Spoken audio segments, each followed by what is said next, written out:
नमस्ते प्यारे बच्चों, वेलकम। स्वागत है आपका। आपको याद है हमने पिछली कक्षा में क्या बातचीत की थी? हाँ, कोरोना के बारे में और परिवार, फैमिली के बारे में। साथ ही कहा था सब बच्चे अपने माता पिता से कहेंगे कि हम सबको सावधानियों का ध्यान रखना है, नहीं तो सावधानियाँ हटी दुर्घटना घटी। आइए आज फिर से आलती पालती में बैठेंगे और सांस की प्रक्रिया करेंगे। 2 मिनट तक लंबी सांस लेंगे, छोड़ेंगे बारी बारी से। सबने किया? कैसा लगा? आज हम आपको एक कहानी हाथी की हिचकी सुनाएंगे और चित्र भी दिखाएंगे। इसके साथ आपके परिवार के बारे में भी बात करेंगे। आज हम पढ़ेंगे कहानी हाथी की हिचकी। हाथी कहाँ है इस पिक्चर में? देखिए, ये एरो बना है, यहाँ है आपका हाथी। हाथी का मतलब एलिफेंट। हाथी के और भी बहुत से साथी हैं। कौन कौन है इस पिक्चर में?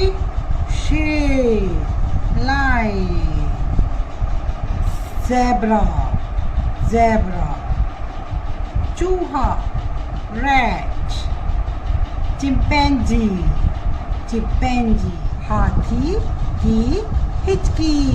देखिए पिक्चर में हाथी कैसे निराश सा खड़ा हुआ है, उसकी हिचकी रुक ही नहीं रही है। इस कहानी को लिखा है जेम्स प्रेलर ने। जो कहानी लिखता है उसे लेखक कहते हैं। तो इस कहानी को किसने लिखा है? जेम्स प्रेलर ने। और इसके चित्र किसने बनाए हैं कहानी में? हैंस विल्हेम ने। इस कहानी में चित्र हैंस विल्हेम ने बनाए हैं। ये पूरी कहानी इंग्लिश में लिखी गई है और इसको हिंदी में बदला है पूर्वा वर्मा ने। इस कहानी को हिंदी में अनुवाद किया है पूर्वा वर्मा ने। एक जंगल में सभी जानवर अपने अपनी जगह पर सो रहे थे। सोने का समय हो गया था। सभी जानवर गहरी नींद सो रहे थे। देखिए कौन कौन सो रहा है? चिंपैंजी, शेर, ज़ेब्रा और शेर की पूंछ के पास चूहा। सिर्फ हाथी को छोड़कर उसे हिचकी आ रही थी। हिचकी कैसे आती है? हिक, हिक। हाथी की हिचकी की आवाज सुनकर चिंपैंजी जाग गया। चिंपैंजी ने अपनी आंखें खोली। हाथी से कहा, मैं जानता हूँ तुम्हारी हिचकी का इलाज। उसने कहा, सिर पर खड़े हो जाओ और एक केला खाओ। चिंपैंजी ने हाथी की मदद करनी चाहिए। चिंपैंजी हाथ में केला लेकर आ गया। हाथी ने वैसा ही किया। वह सिर के बल खड़ा हो गया और चिंपैंजी ने उसको सहारा दिया, सपोर्ट दिया और हाथी के मुंह में केला भी था। इतने में शेर जाग गया। शेर ने अपनी आंखें तरेरी। मैं बताऊं?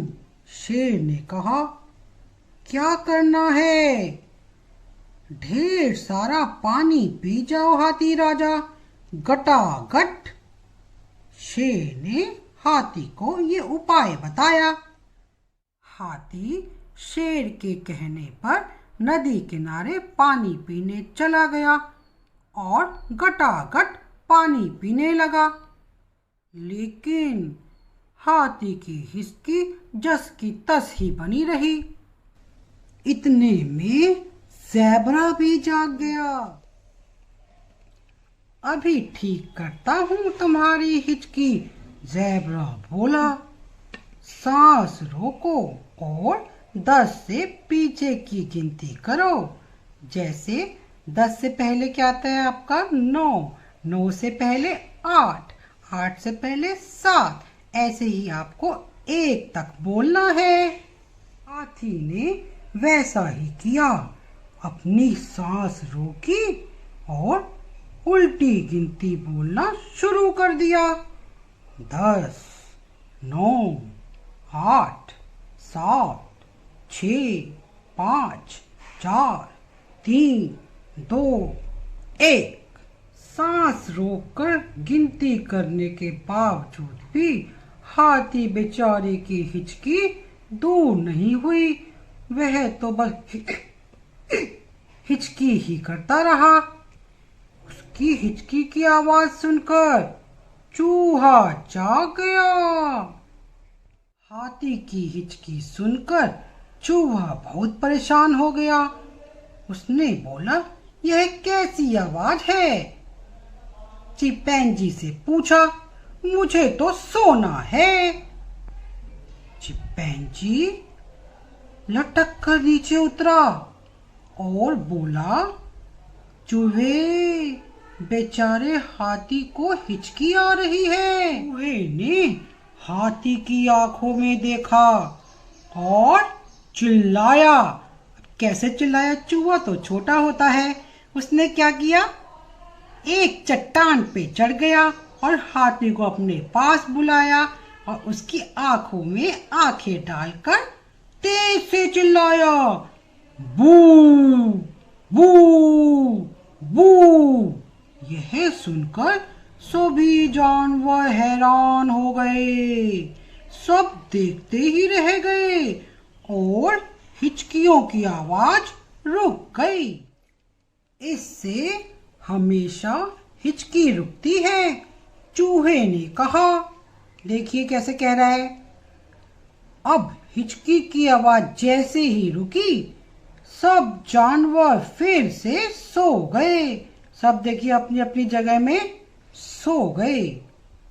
लेकिन हाथी की हिचकी कुछ समय बाद फिर शुरू हो गई। जानवर अपनी अपनी जगह में सोने चले गए थे, सिर्फ हाथी को छोड़कर। हाथी बेचारा अलग सा खड़ा था।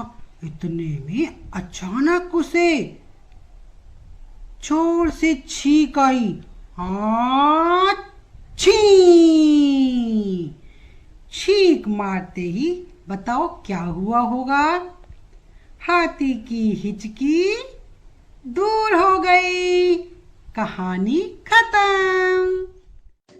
बच्चों, कैसी लगी कहानी? इसके बाद हम आपको जानवरों के बारे में बताएंगे।